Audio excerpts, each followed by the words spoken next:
Hi, good afternoon, everyone. Thank you for joining us today for our third webinar. We are delighted to have great experts in the field that will be talking to us about the highly relevant topic, cybersecurity and how to protect outer space.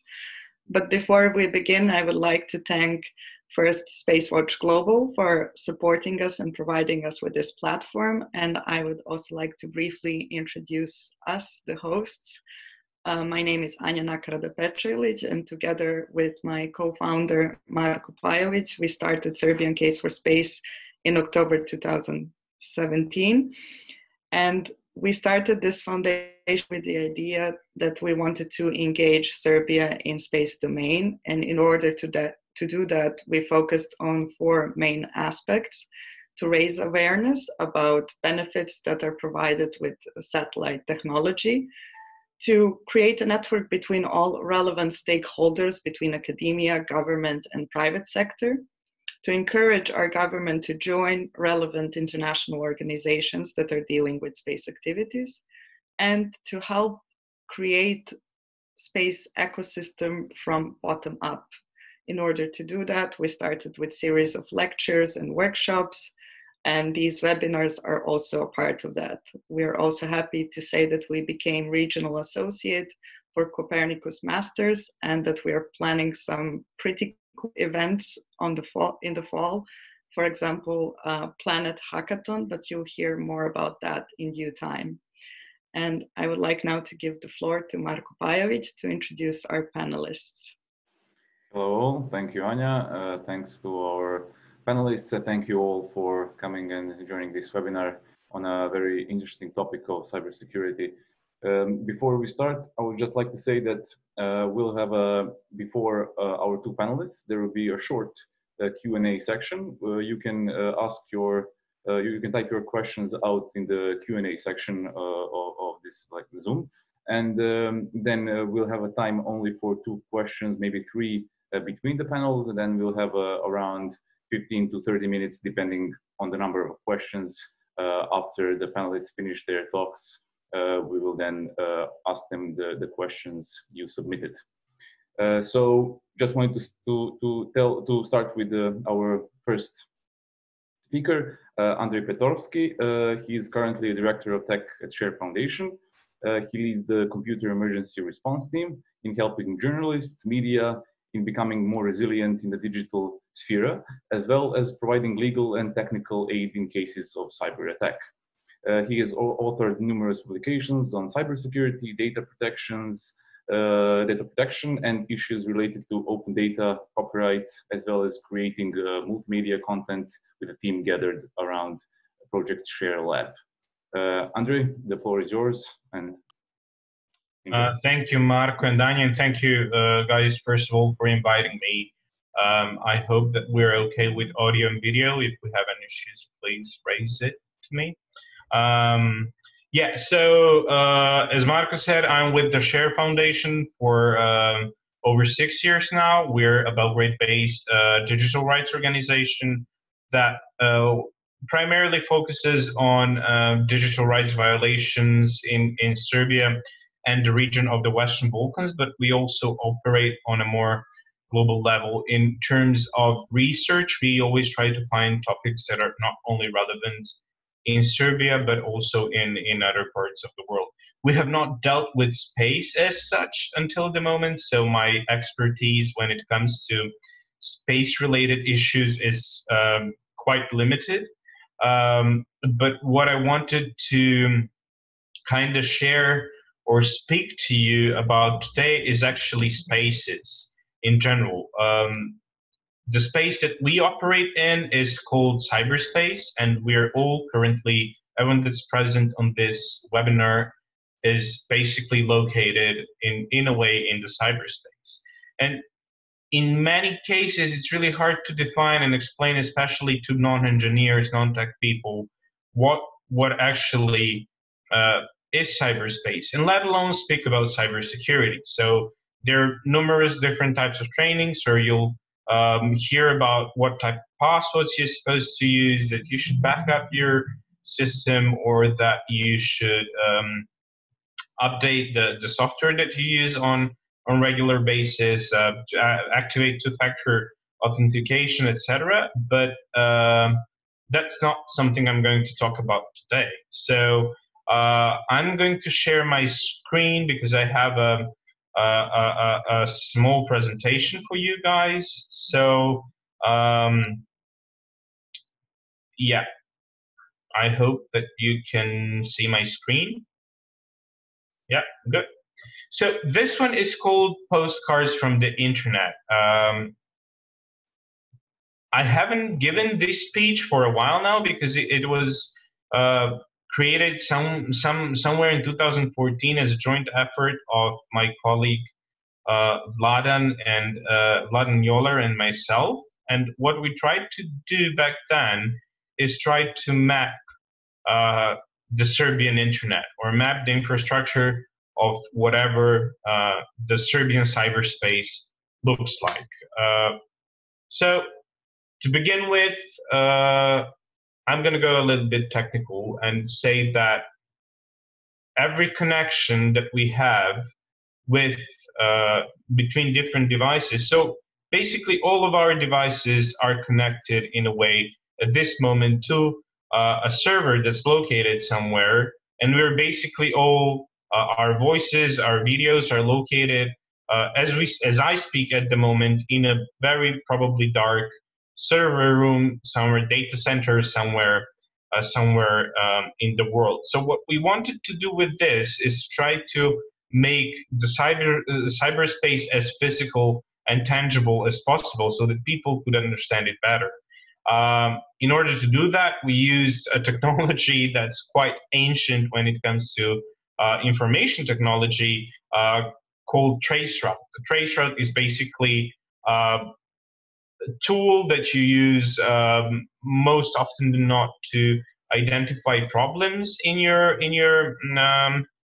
network, especially when your internet is gone. You might use traceroute to see whether it's broken somewhere within your house, or it cannot go out of your, or it's a more, let's say, infrastructure problem of your provider.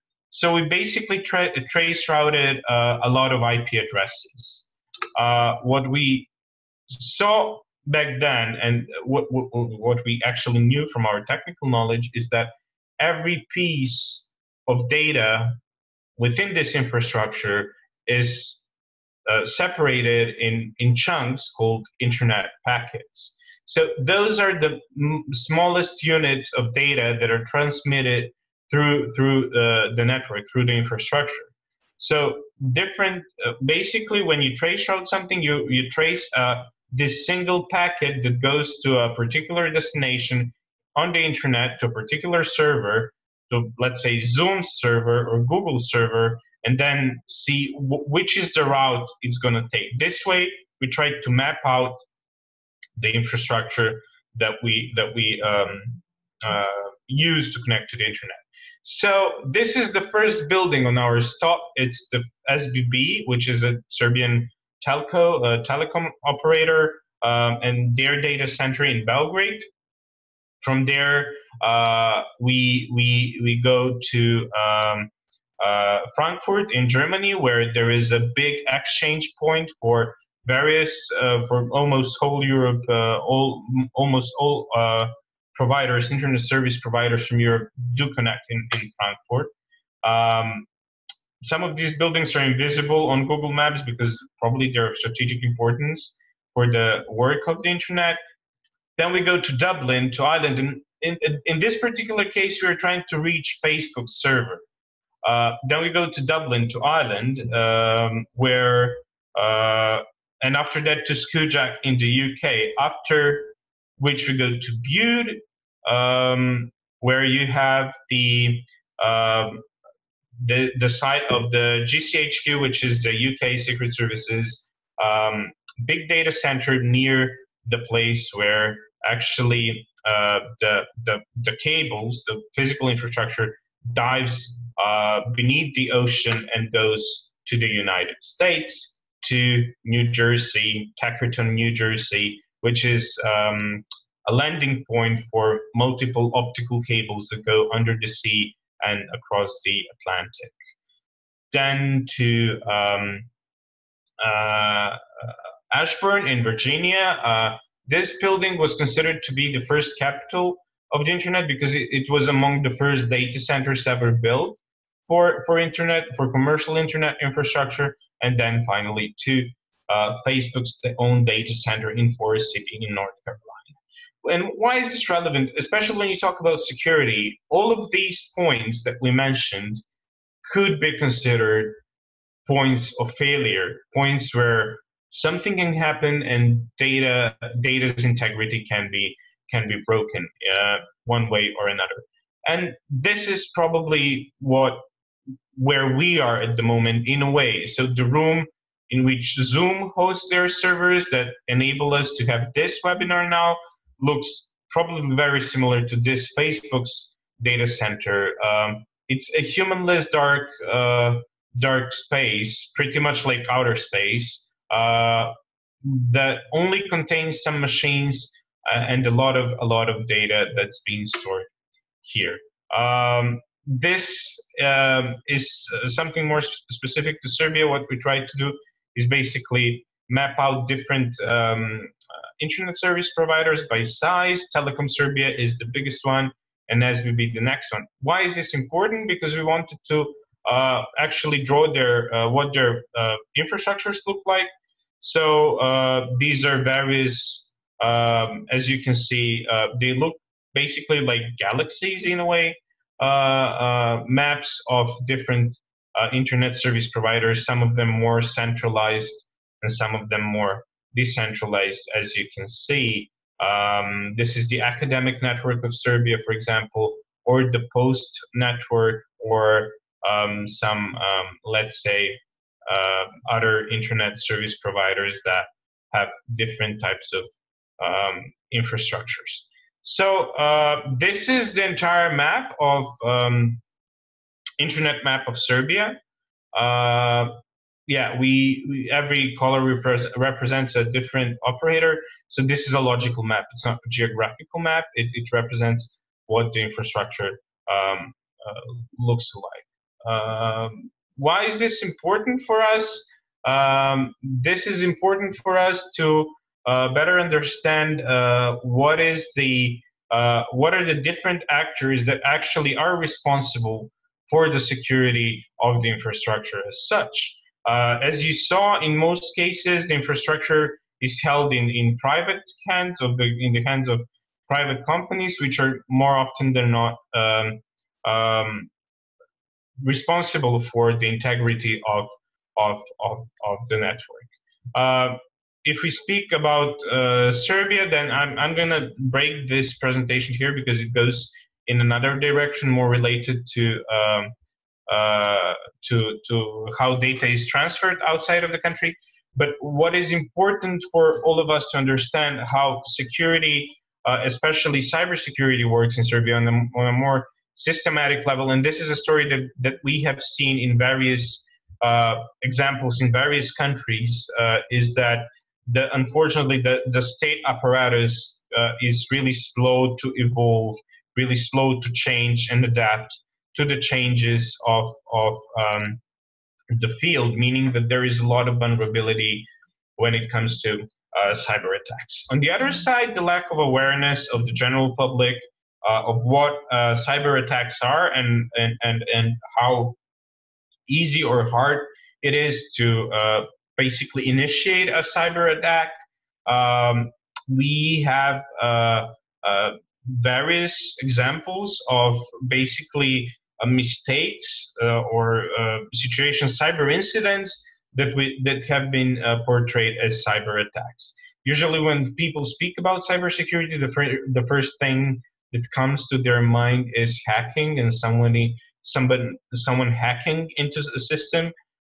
What our experience has shown is that in most cases, it is usually not that type of incident. So we are more usually facing someone's mistakes, someone's lack of attention, lack of basically maintenance of the system in a proper manner that leads into a cyber incident. To note a few, even nowadays, when we are trying to battle this pandemic, we've had a case of security breach on the state level where a certain hospital by mistake leaked login credentials to the central information system that the state uses to combat COVID-19. So it was available for 10 days on their website, and it was indexed by Google, meaning that by a simple Google search, you could get to the username and the password of the entire information system. So in most cases, what we have noted, and we've been monitoring digital rights violations, including cybersecurity incidents in 6 countries in the region.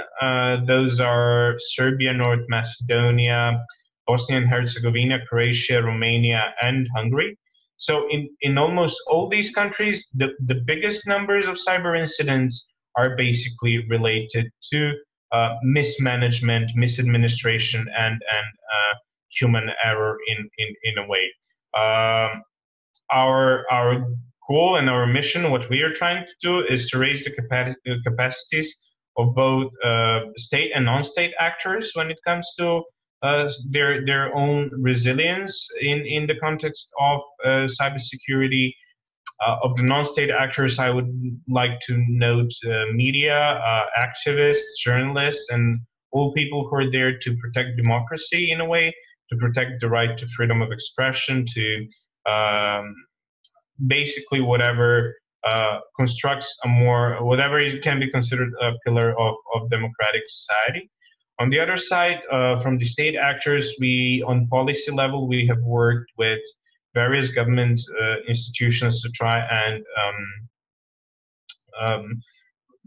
enhance or improve the level of resilience on the critical infrastructure, which is the infrastructure without which basically this country could not function at all. That includes the electrical grid, the water supply, and all other, the hospitals, the healthcare system, and all other systems that are of really critical importance to functioning of society.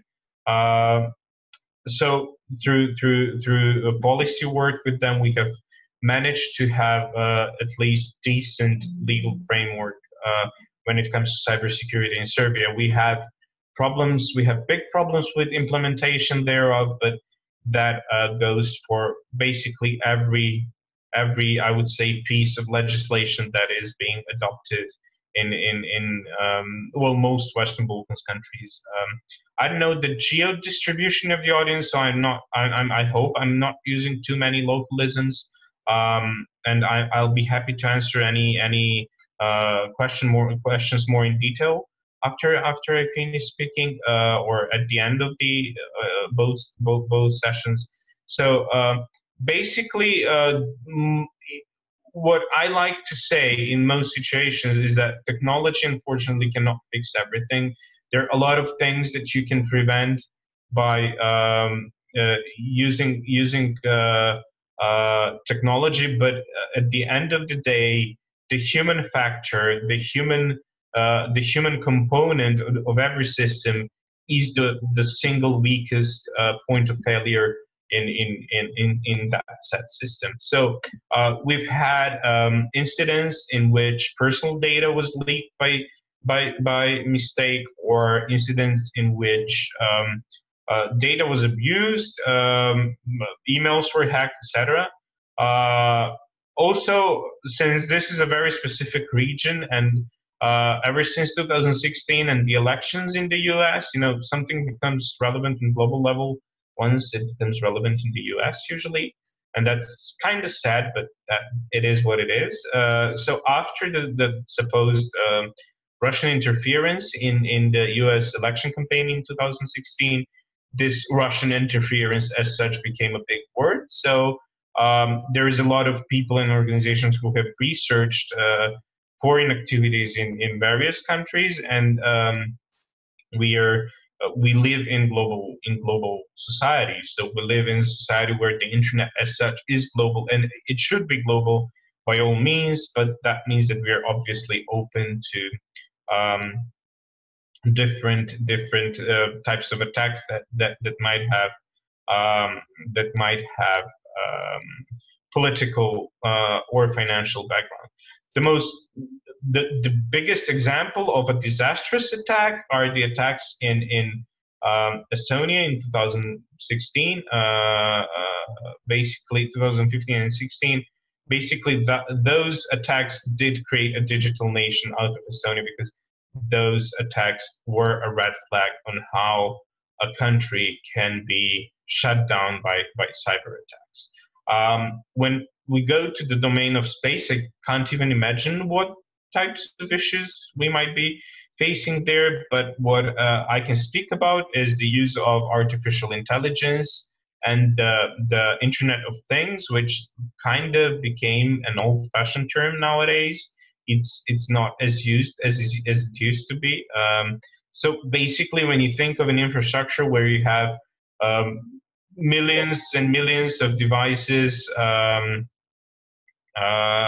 are connected to the internet, we are making all those devices also vulnerable to and prone to cyber attacks. So the future might not be entirely optimistic, but from the perspective of the organization that I represent in this context, we are trying at least to raise the awareness of the general public, educate as many people as possible about the basic principles of how to protect themselves, and try to produce different types of materials that are at least a bit more aesthetically pleasing than your regular tech book that teaches you how to generate a strong password or something, so that we can attract a wider audience. Also, that includes video production and other multimedia content. But I will share those links with the organizers, who can maybe distribute them to all of you later. That's it for now. Thank you, Andrej, very much for this very interesting presentation.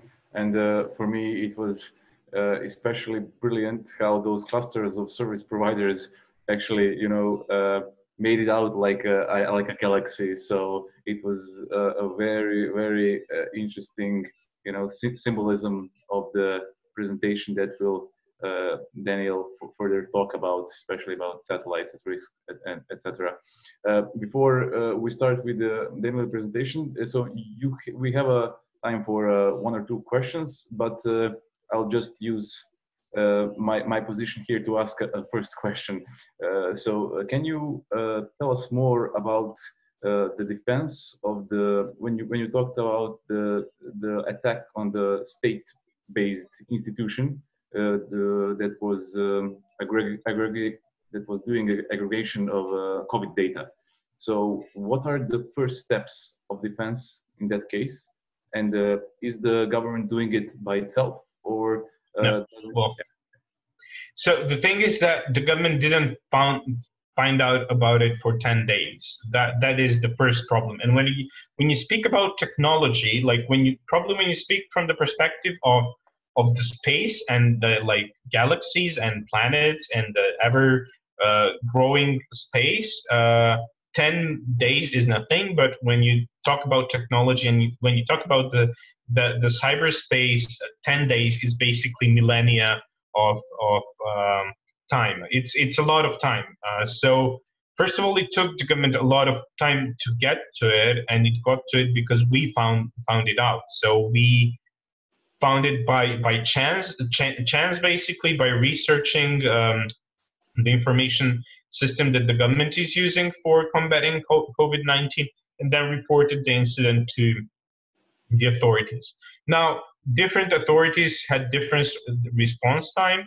They did have some response, but this was yet another example of how neglectant the approach of our, at least, government at the moment, and I can speak for many governments, especially in the region, is when it comes to technology. A lot of people working in decision-making positions do not understand technology, so they're not really able to articulate the importance of investing in making something more secure, especially something that holds such important information at that very moment, which is combating the pandemic. So as I said, there is the government didn't even find out about it until we reported it. So then the Data Protection Authority in Serbia, which is the Commissioner for Data Protection, had an investigation there and had a report on it. So probably some personal and organizational accountability and responsibility should be taken into consideration in forthcoming period, and really try to have a more serious approach. And we've seen this case, this type of case quite often. We had it in 2016 with the privatization agency, which by mistake leaked all the national ID numbers of basically all adult population of Serbia. So, and we've seen this in other countries as well. In Turkey, for example, a few years ago, in other cases, very similar situations have happened. What I also want to touch upon, and that's really it's a curiosity maybe of this region, is because we have a history of fighting with our neighbors, all of us basically. There are this political Serbian versus Albanian or versus Croatian hackers that do these small types of attacks, basically website defacing. But we've had cases in which some websites of government institutions were defaced. Defacing means that the front page, the cover of the website, is taken off and something else is put on the cover with a political message from one side or another. So we do have issues with the infrastructure. We do have issues with the critical infrastructure and the way we protected. The chief excuse of the government is, of course, funding. As any government ever in the world, when they don't do something good, they say we didn't have enough funding for that. But in most cases, it's awareness is enough to bypass at least these most common threats. Okay, thank you. Anja, I think you had a question, right? Yeah, I also thank you, Andrej. This was highly interesting presentation, and I think we all learned a lot from you.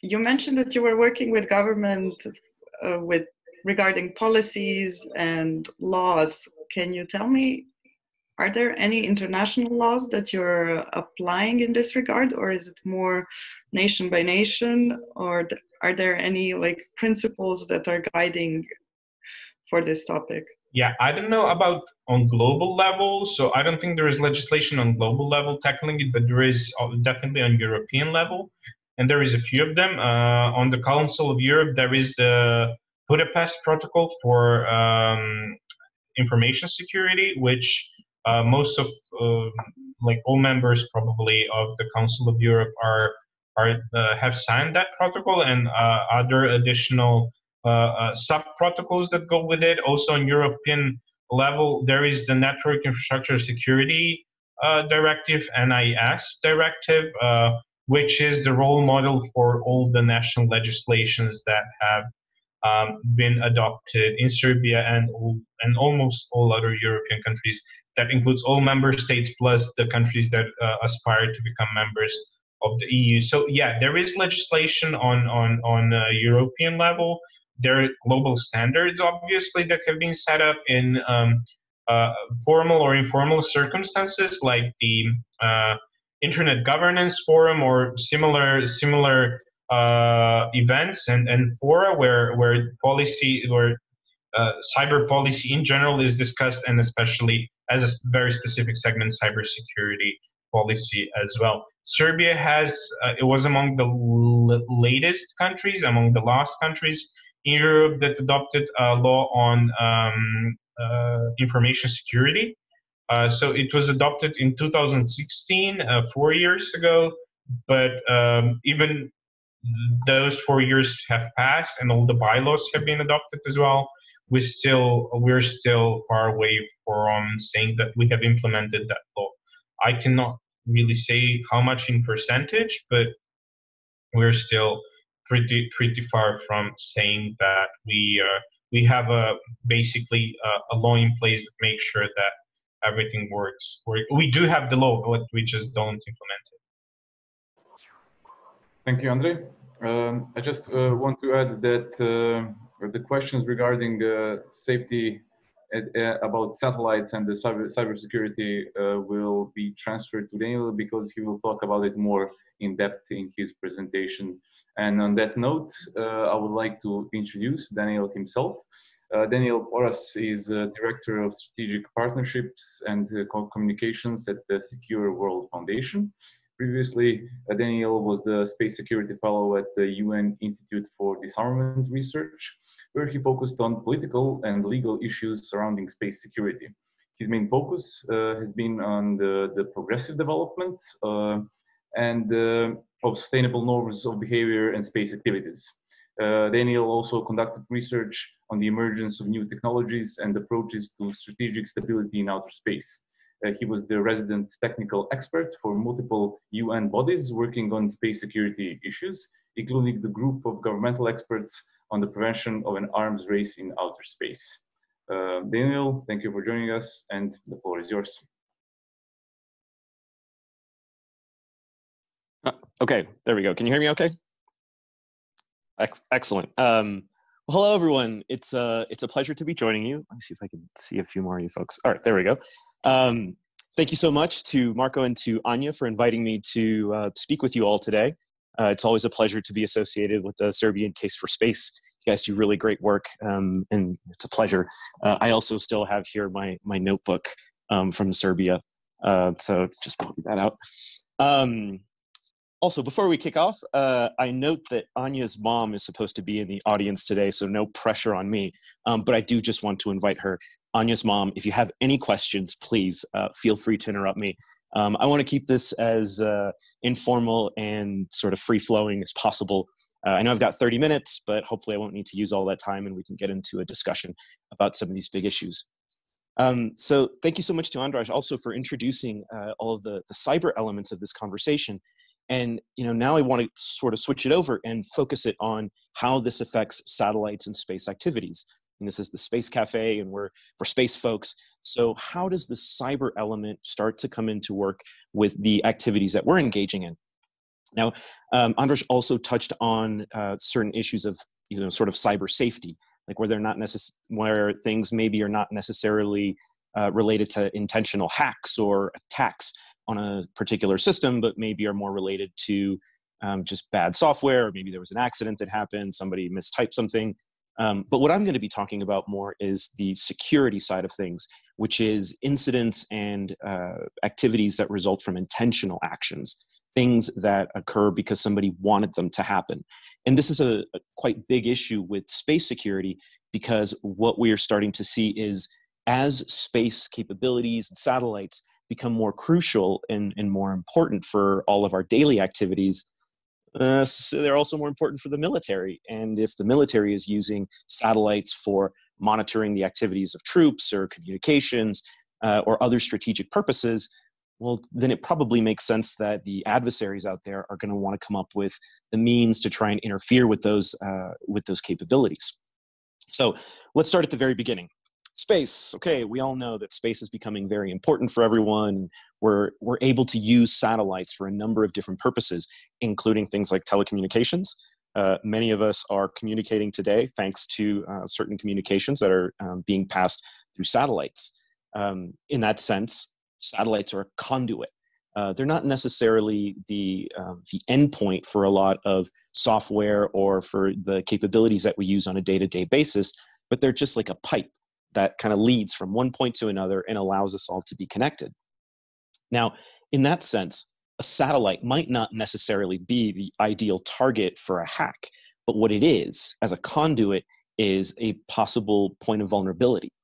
If you can attack a satellite, if you can disrupt a satellite, if you can even try to plant a program on a satellite that monitors the information that's going back and forth across the satellite, you could potentially pick up a lot of quite important information. We know recently, for example, that our Russian friends, as well as the Americans, have been using certain types of small drone satellites to try and eavesdrop on communications across commercial satellites. But those commercial satellites also have military clients, and there's a lot of sensitive data that might get passed through those satellites. So from that perspective, we can see that for geopolitical reasons, it might be worthwhile to try and hack into a satellite operator system and to monitor what's going back and forth across those satellites. Now, as I mentioned, the military is starting to use satellites a lot more, and so different countries are starting to develop the capabilities to interfere with those systems. There are different kinds of counterspace capabilities. We've seen, for example, that there are missiles people can fire from the ground to blow up a satellite. We've seen that there are these drones that can, potentially spy on other satellites. They could, in theory, move up close to another satellite and maybe damage it physically with robotic arms or a space harpoon. Yes, that's a real thing. If you don't believe me, you can actually Google it. But cyber presents a particularly interesting opportunity. And for a lot of my talk, I'm going to be relying on the work of three very intelligent ladies, and I'm very glad to say that three of the authorities on cyber threats for space assets are women. Raji Rajagopalan at the Observer Research Foundation, who did a great paper for Unidir last year on electronic and cyber warfare in space. Beza Unal and Yasmin Afina, who both work for Chatham House, and they've both just put out some really great papers and studies regarding NATO and the types of recommendations that they need to go through in order to harden their space systems against cyber attacks. But one of the things that they all talk about is that cyber is really great in terms of asymmetric warfare. So you don't have to have a super expensive military system or a really sophisticated space capability in order to be able to attack a space system through cyber means. It's relatively cheap, and it's also difficult to attribute where the attack came from. So what we've noticed is that these present some really attractive benefits for countries who might have to engage a larger opponent that has greater military capabilities, but by trying to attack their space capabilities, then maybe that can even up the odds a little bit. But another scary point is that some countries might just see this as an opportunity for disruption. A lot of our satellites, especially today, are commercial and have, let's say, commercial defenses. So they're malware, they're different firewalls. They're set up for commercial purposes. They're not necessarily set up for military purposes. And yet we're seeing that the military is turning to a lot of commercial actors and saying, can you provide us with these space services? Can you provide us with rapid deployment of different types of space capabilities? Okay, that's great, but are you generating vulnerabilities for attack through cyber means? And that's where things can start getting quite quickly. Now, I'm a space expert who's talking about cyber issues, so I'm going to try and stay away from some of the more technical things. And if you have questions, we can ask Andrej later. But I can at least give us some examples of where we've seen cyber attacks on space systems. So, for example, in 2007 and 2008, the US government said that 2 of their satellites had been hacked. They didn't say if any damage was done or if anything was particularly, or if any information was taken. However, they did intimate that this came from a Chinese source, and the hack was done through a terminal in Norway. Then later in 2014, there was another example, again with the United States. The National Oceanic and Atmospheric Association had another satellite that was hacked. There were intimations that it was hacked by the Chinese, but no proof was given. But this satellite was completely taken over for 9 minutes by somebody somewhere, apparently potentially traceable to China. Now, as we just heard, in cyber terms, 9 minutes is an eternity. That's a really long time. We don't know what they were doing. They certainly didn't damage the satellite. It's potential that they were maybe stealing data, or that they were just dropping in to let the Americans know, hey, we can get in here if we need to. That sends a really strong message in terms of geopolitics, because it tells your opponent, hey, I'm here and you might not even know it. Where else might I be in your system? And we certainly know that in recent years, the Americans, the Russians, the Chinese, and also the Iranians have been sort of sending messages back and forth in this way. So that could potentially be really dangerous for some of the rest of us who are reliant on these systems. And finally, in 2014, I do also just want to mention that there was a famous Turla attack And this was an instance where a satellite was hacked in order to take, it was a NASA satellite that was hacked. And what the attack was focused on was stealing information of NASA officials. So there's an instance where a satellite was simply used as a conduit to try and reach into the software of a much larger operation.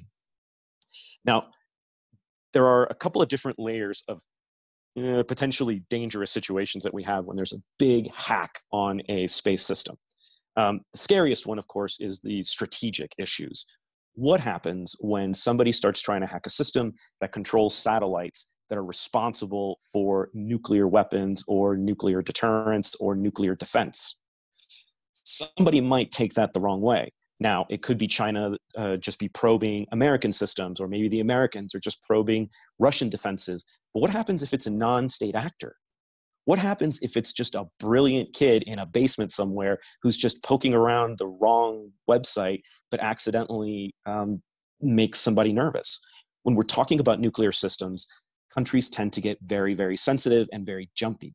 Unfortunately, at the moment, there aren't any mechanisms whereby the Americans could call the Chinese and say, hey, are you snooping around this system?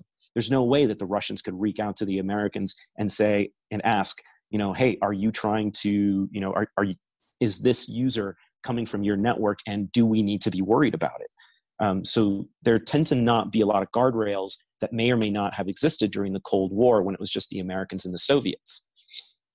Now, there are other things that could also potentially happen that could be really devastating. For me, the doomsday scenario is what happens when somebody hacks the GPS system. The Air Force is already talking about handing over the operation of the GPS system over to a civilian department, so it's going over to Commerce. We are pretty sure that, at least for the moment, GPS is probably pretty secure.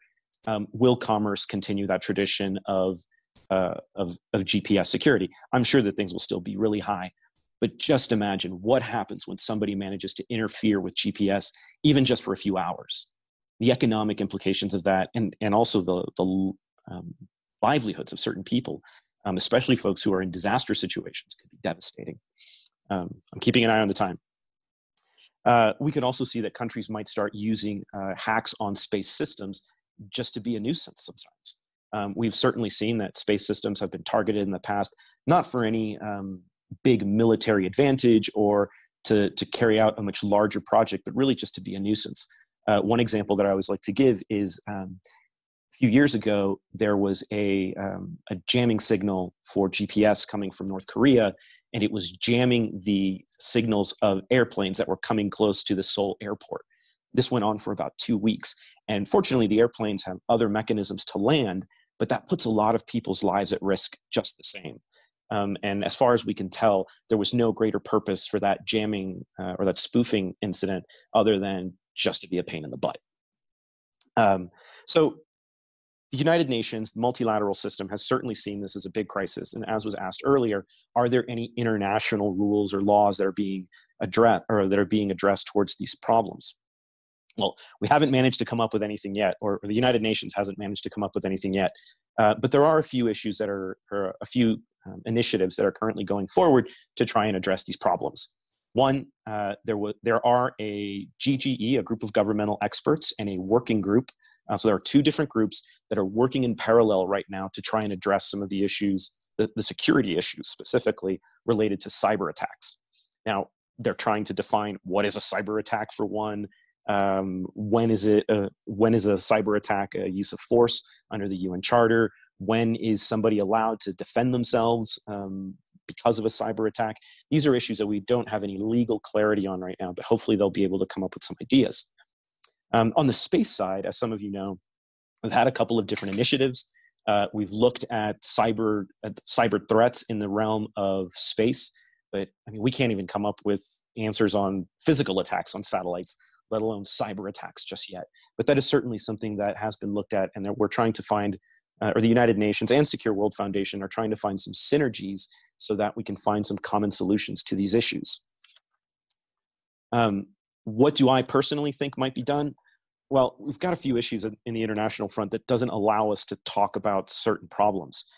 One of which, for example, is we often hear that there are legal gaps in space law, in cyber law, in international law that don't allow us to regulate these types of attacks. I'm not quite sure that that's completely true.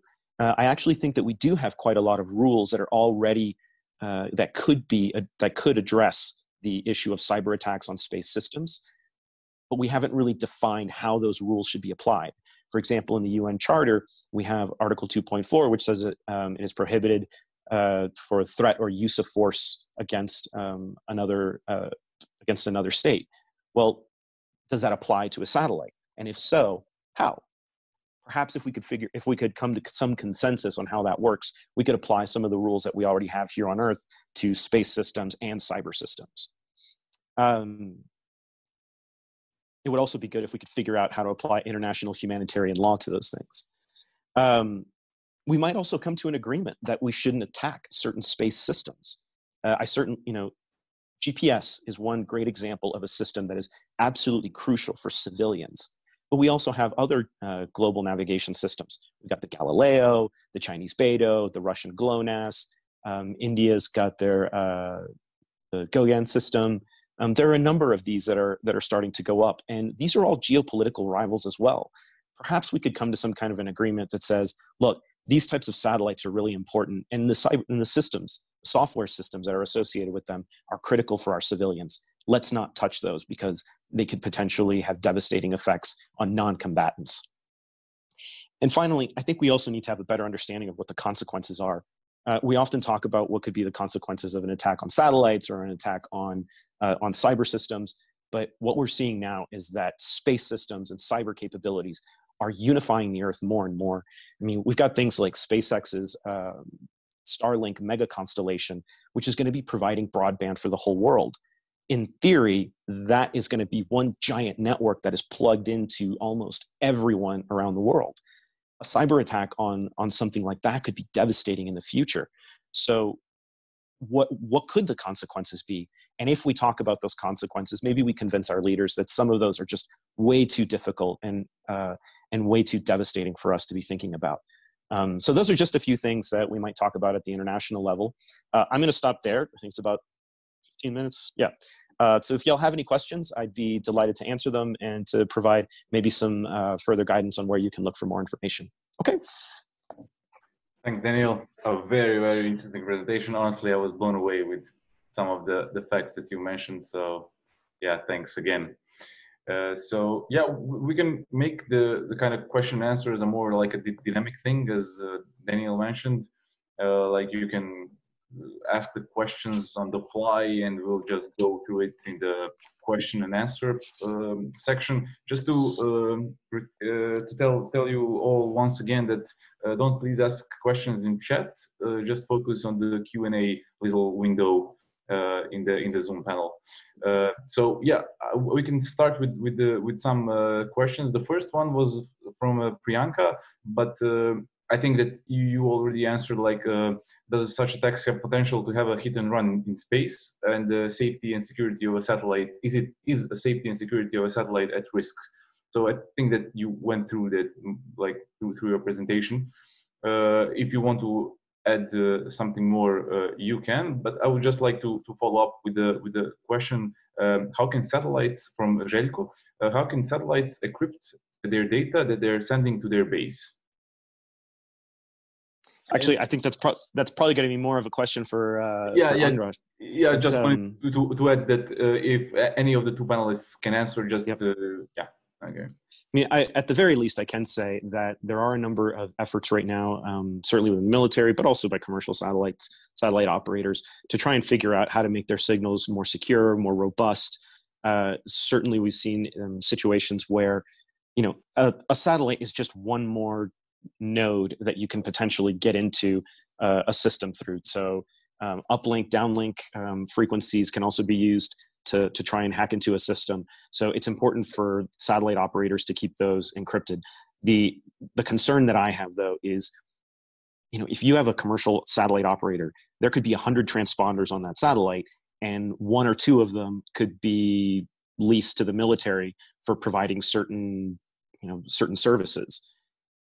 Does that make the satellite a legitimate military target?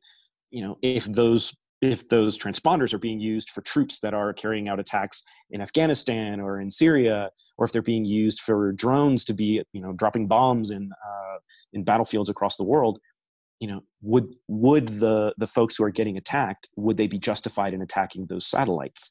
And maybe yes, maybe no. It depends on how you apply international humanitarian law. But what we do see there is that if they should choose to defend themselves in that way, we could see a big impact on civilian services.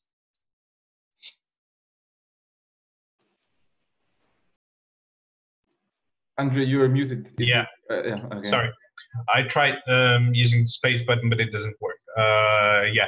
So basically, any system that is man-made can be hacked one way or another. In that regard, satellites or any other piece of hardware or software does not differ from the next thing. And every system is as secure as its weakest link. So those are a few concepts that apply on the ground, on Earth, in space as well. As far as we use the same type of infrastructure, which is the internet, and we're the only technology that we know of today, except for radio waves, which is slightly different type of telecommunication technology, is basically based on similar principles. It is also very important to note that all these technologies, so the internet as such, also satellite communications, are public networks. In that regard, when you stream something through the internet, you stream it through a public network. So unless it's encrypted, basically, if you send it in plain text, everyone out there will be able to read the content of whatever you're sending. Thus, and the content in some cases is a username and a password when you try to log into a server. But here the responsibility is more on the handler's side, meaning that those companies who operate the satellites in this case shall have the responsibility of making sure that all communication between them and all the nodes, military or non-military, that they communicate with are encrypted and protected to the highest standards. Okay, thank you. Let's go with the next questions. So Tom asks, it seems like in this area we can't have cybersecurity norms without space security norms. And we can't have space security norms without cybersecurity norms. Yeah, true. So what do you think is the most feasible way to make progress on these issues? Yeah, it's a really difficult one because on the one hand, cyber is a dimension, and space and cyber, of course, are interrelated, but I always think of space as just being the conduit itself. I tend to feel that cyber protections for space systems would probably come easiest if we could agree that there are just certain systems we don't want to attack in any way, shape, or form, whether you want to shoot at them, whether you want to jam them, or whether you want to hack them. I do think that it would probably be helpful if we could figure out what is a cyber attack. I'll give you a great example. If there are any law school students in the room, you can have a crack at this one. How many people remember last year when an Iranian rocket blew up and then the president of the United States kind of made a little kerfuffle with his tweet about it? As some of you will recall, Donald Trump, after this Iranian rocket blew up, decided that he really wanted to sort of rub it in a bit by sending out a tweet that had a photograph of the rocket having exploded. It was immediately realized by a lot of experts that the photograph that was taken was of such a high resolution that it was coming from a spy satellite. So everyone made a big deal about the fact that, oh, Donald Trump just released classified information from a spy satellite. Now we can all look in space and see which spy satellite did it. The other thing, though, that he did in that tweet that a lot of folks didn't catch was that he said, we didn't have anything to do with this, which sort of implied that maybe the Americans had hacked into the Iranian system and caused the rocket to explode.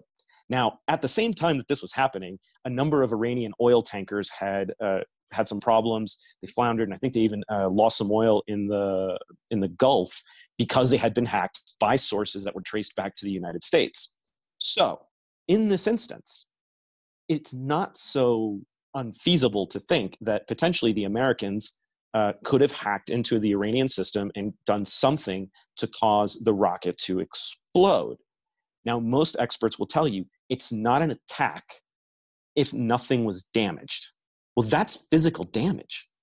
Did the Americans use force on Iran by hacking into their rocket system and destroying it? And also, for all you space law nerds out there, there is a principle that is more or less accepted from the Outer Space Treaty. It's not explicit, but it is a principle that has been derived from the Outer Space Treaty that every country has a right to equitable access to outer space. If the United States did attack the Iranians by hacking a rocket, did they also violate their inherent right to equitable access to outer space and thus violate the Outer Space Treaty? There's no proof that that happened, but that is certainly a hypothetical that I think people need to think long and hard about, because it does deal with all of the different elements that we're going to be facing when trying to come up with rules for space and cybersecurity.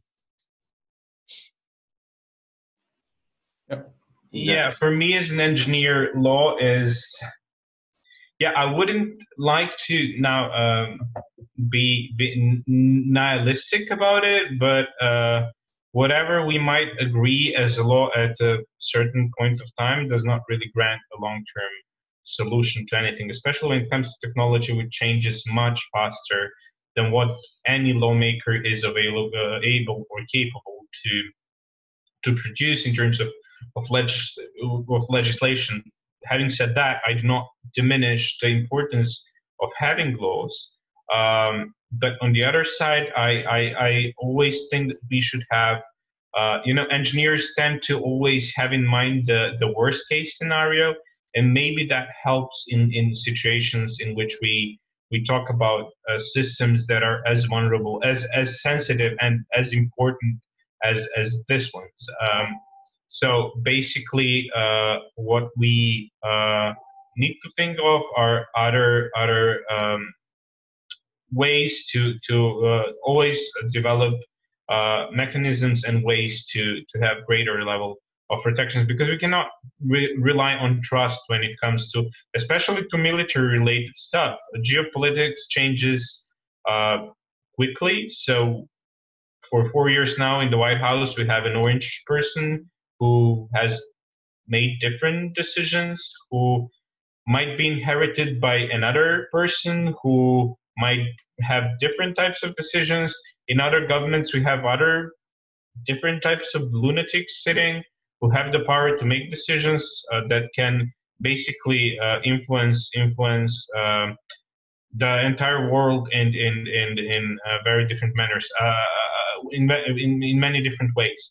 What is a lucky coincidence is that most of them haven't articulated space as a domain for war yet, probably because they haven't thought of it as a feasible. They still keep it on the level of science fiction, post-apocalyptic movies that they might have been watching in the past.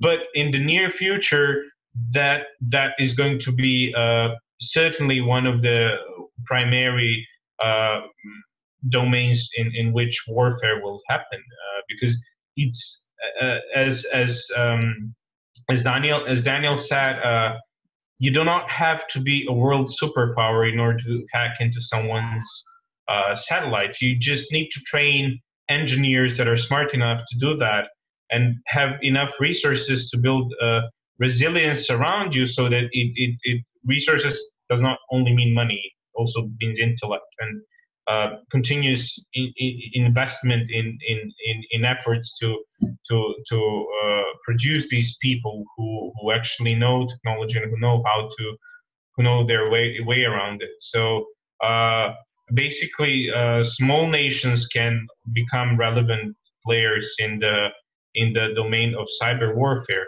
Now, different theorists have spoken about this domain of war as like the cyberspace, not the physical space or satellites as a domain of war. And we're still in the phase of having hybrid hybrid warfare, basically. The terrestrial, the Earth warfare in combination with the cyberspace one. So yeah, as I said, unfortunately, I'm not too optimistic about what the future holds for us if we keep operating the way we do at the moment, but I hope I will be proven wrong. So what you guys are kind of warning us about is maybe a possibility of, say, not corporate or non-state cyber Gulf of Tonkin incident. So that's a scary thought to have. Or at least blackmail. I mean, like Elon Musk at the moment is a guy who can basically influence American politics quite a lot, because his position as someone whose infrastructure, whose technology, whose vehicles basically are used to put things into space. His role is very important. So we have such a concentration of power in a single, in a single person. I wouldn't question his sanity at the moment because I'm not an expert, but I have clear indications that he might have issues in that domain as well. But we have concentration of power with a single person from the side of the biggest military power in the world. So that for me is a red alert for concern. Thank you. I think we have a couple of questions that can be grouped together, and they all relate to how to protect satellites. So first one is, how much risk is there for simply damaging the satellite from a ground-based laser or equivalent? Then, is it possible to damage satellite from high-altitude airplane carrying high-energy laser? And when a satellite is hacked, what is the minimum window that it could revert it back? Oof. Okay. On the first two, lasers are a thing now. I know we all kind of thought that Star Wars and Star Trek were still pretty far away, but certainly the Americans, the Chinese, and the Russians have all been working on ground-based lasers that can be used to at least blind satellites. But now the energy levels that they're able to achieve are such that they could at least burn certain types of sensitive instruments. Certainly, they could probably use a laser to burn a hole through through the solar panels. Definitely damage cameras. That kind of activity. We're thinking that lasers are probably going to start being used in the not too distant future to blind certain spy satellites, or even satellites that are used as strategic means of verification. So the Americans, the Russians, and the Chinese all have satellites that are flying around, and they kind of take pictures of each other's territories to keep an eye on troops and on nuclear forces. However, what we have seen recently with the United States backing out of a number of treaties is that some of those treaties contain provisions against blinding satellites or interfering with those national technical means of verification. Lasers are just going to provide one more tool to do exactly that. So if we don't manage to renew New START, for example, the New START treaty, which is about to expire, and there doesn't seem to be any indication that the Americans are willing to renew it, or if the Americans are asking that the Russians are in a position to renew it, we might start seeing a lot more use of high energy lasers. Now, those lasers they can either be ground based, or now if they are miniaturized, they could potentially also be used on planes. We've certainly seen anti-satellite weapons fired from planes before, so that wouldn't be so uncommon.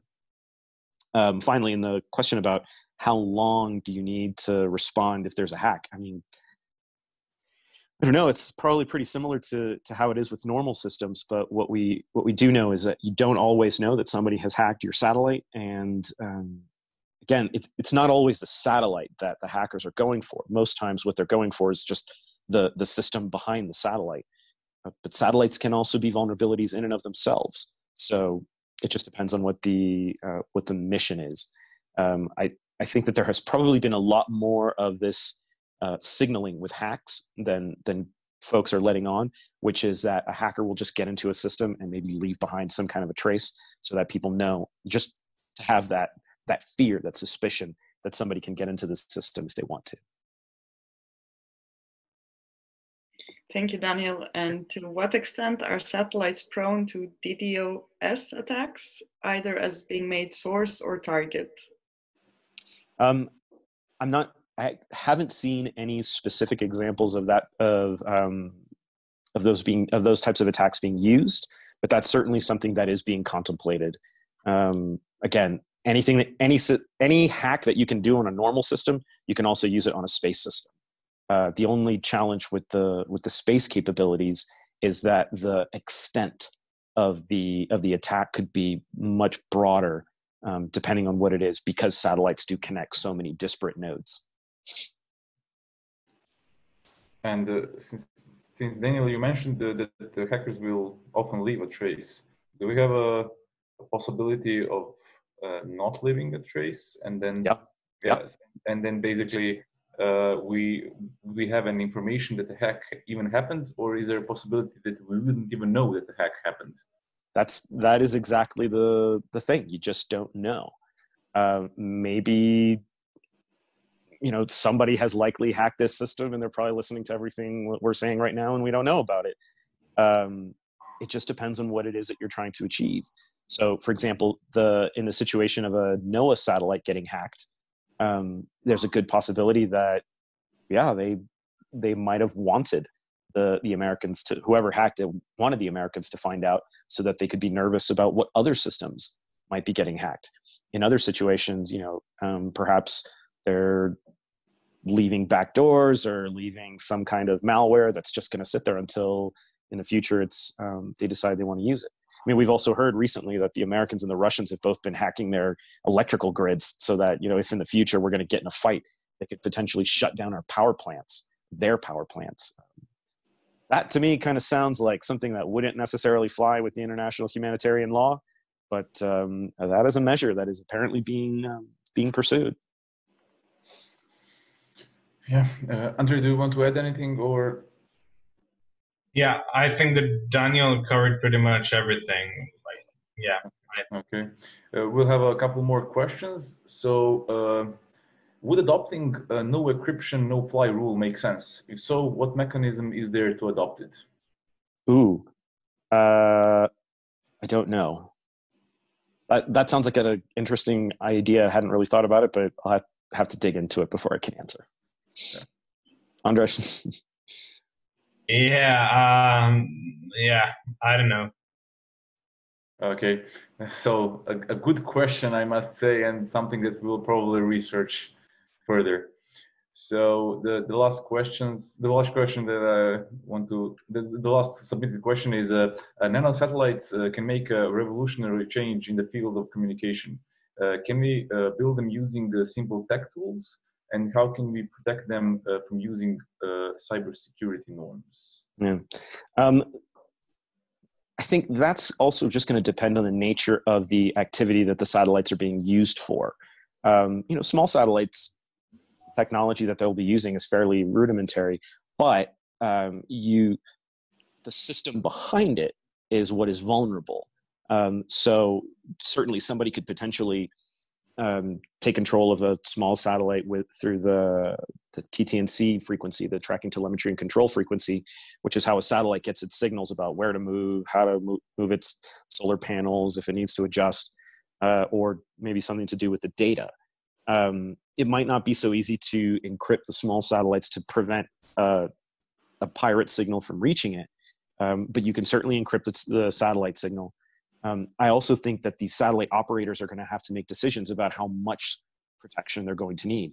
If I'm like a satellite company that's providing information about climate change, well, hang on, let me back that up. Weather, let's say, that I'm providing information about how much it's going to rain today. Maybe I'm not such a big target. However, if I am a company that is providing sensitive data to the American government or to the Chinese government, even potentially sensitive information about human rights abuses across Africa. We know that Planet Labs has certainly been documenting some of the humanitarian crises that are taking place in Africa and in Asia and even in Latin America. They could potentially be targets as well. So they need to make sure that they're getting really tough security services, and that it's constantly changing, that they're updating their stuff, and that they're trying to stay ahead of the game. But unfortunately, that's just the world that we live in today. Yeah, a vulnerable world, let's call it. So yeah, one more question. So China is developing quantum communication satellites. Are those satellites hackable, and what are the broader implications of this development? Oof. So as far as I know, quantum is supposed to be unhackable. But as Andrej said earlier, anything that is man-made is hackable. You're just going to have to figure out how to do it. I cannot, for the life of me, figure out the quantum stuff. I've had tons of people try to explain it to me in very, very simple, I don't even say layman's terms. I mean like dumb terms. And it's just mind-blowing how it works. But the human mind is, we built it, and we can hack it. We can take it apart. It's really fascinating to see. The Chinese, it certainly seems that the Chinese are ahead in this game, but other countries, other governments are also looking at doing this. So it'll just be the next new thing. And now all those 15, 16-year-old hacker kids sitting around in their basements have something new to strive for. It's a new Mount Everest of hacking. Yeah, I echo what Daniel said, basically. There is no man-made system that cannot be hacked by man, full stop. And there is that, no matter where it's quantum or whatever it is, it's going to be able to be hacked one way or another. Yeah. Well, actually, in most cases, it's not. The question is not if, but when. Yeah, and it's especially true today because we're just seeing so many more resources being devoted to try and undermine anything that provides somebody else with an advantage. One of the papers that I wrote recently that I know a lot of folks don't necessarily agree with me is about whether or not there is an arms race in outer space at the moment. And the conclusion that we have come to, or my colleagues and I have come to, is that it's not that there's an arms race in outer space. It's not that people are necessarily trying to get into Star Wars, isolated or, separate and apart from what's going on here on Earth. What we are seeing here on Earth is that there is an arms race. People are trying to find advantages through technology and cutting edge resources in order to gain an advantage over their rivals. And cyberspace, outer space, these are just additional domains in which people are arms racing at the moment. So if somebody makes a quantum encrypted satellite, somebody's going to come up with an anti-quantum encrypted satellite. And if somebody comes up with an anti-quantum, it just goes on and on and on. Now, that doesn't have to necessarily be a bad thing for the rest of us. If everybody is trying to develop these capabilities and they manage to keep a pace with each other, well, then maybe nothing ever happens because there's always balance and parity. What's going to be difficult is if one country or another manages to get a big advantage, or that another country feels like they're, significantly disadvantaged, and then they say, "Look, we can't let this gap grow any further. We have to strike." And then next thing you know, yeah. And on that note, one more tough question. Both on Earth and in outer space, there is a supply chain that will affect cybersecurity. As you mentioned, security will only be as good as the weakest link. And therefore, all the nodes, both in space and on the ground, has to be adequately secured. This will often involve state and corporate actors in different countries. We have to address this by law, corporate agreements, or something else. Oh God, it's an extremely difficult question. I think that the right answer would be all of the above, and maybe trying to see a mutual interest in developing technology that's actually secure, at least more secure than what many pieces of software that we're dealing with now, especially coming from a region which is not really a global player in this field. So we are basically a consumer society. We're at the last point of the chain. So it's basically where you only buy societies in which you only buy by technologies that's being produced outside, or whatever is produced here does not always comply with the, especially when talking about software, does not always comply with the standards of security, especially systems owned by the state and managed by the state. So yeah, I don't know what the solution to this might be, but first of all, yeah, definitely a lot of research and a lot of work on the field of finding new ways of protecting first of all communication, because all the time we are talking about some way of protecting of different types of communication.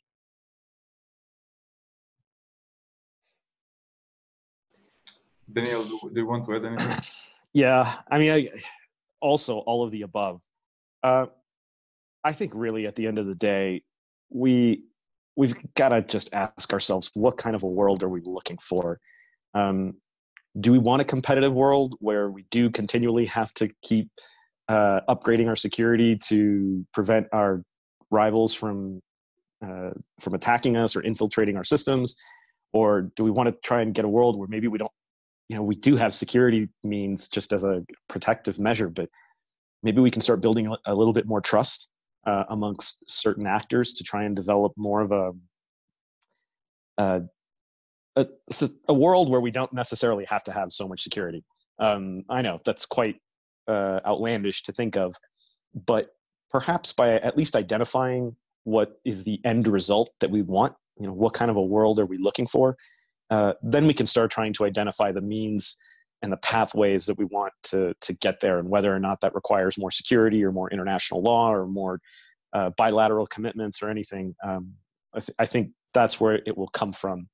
But I don't think we have a common vision at the moment, not only amongst global leaders, but sometimes even amongst ourselves and in these different communities. We're still all pulling in a lot of different directions. And so maybe by coming up with a better sense of where we want to go, because these are shared domains. Cyber and space are both, they're global commons, if you will, and we're all using them. So we all need to think long and hard about how we want to use them. So, yeah, thank you for this extensive discussion. It was a pleasure. I hope we managed to make a kind of a dynamic environment so we could answer, so our panelists could answer it depending on the type of question and their expertise. So, yeah, we have to close now. Thank you for submitting all your questions. Thank you for being in the audience. Thank you to our panelists for absolutely great and very, very mind-blowing information. Also, I would just like to add a couple of things, mostly that you can follow our panelists at the Secure World Foundation as far as Daniel goes, and Andrej Petrovski as a member of a shared foundation. So you can connect with them on LinkedIn, send them emails and stuff. And also, I would like to also tell that to our audience as ourselves go. So connect with us on serbiancaseforspace.com. We also put up an email in the chat, so you can also write us any questions you have, including partnerships, information, how it goes in Serbia regarding space policies and space buildings and so on. So yeah, I hope it was an interesting conference. It was a pleasure for me, and that's it. Thank you very much. Before we go, I just want to ask Anja's mom if she has any questions. I'm kind of disappointed she hasn't asked anything. She's gonna have questions for me. I'll pass it to you. Okay. Thank you both. Yeah, thank you everyone. Yeah. Enjoy the rest of the day. Ciao. Bye.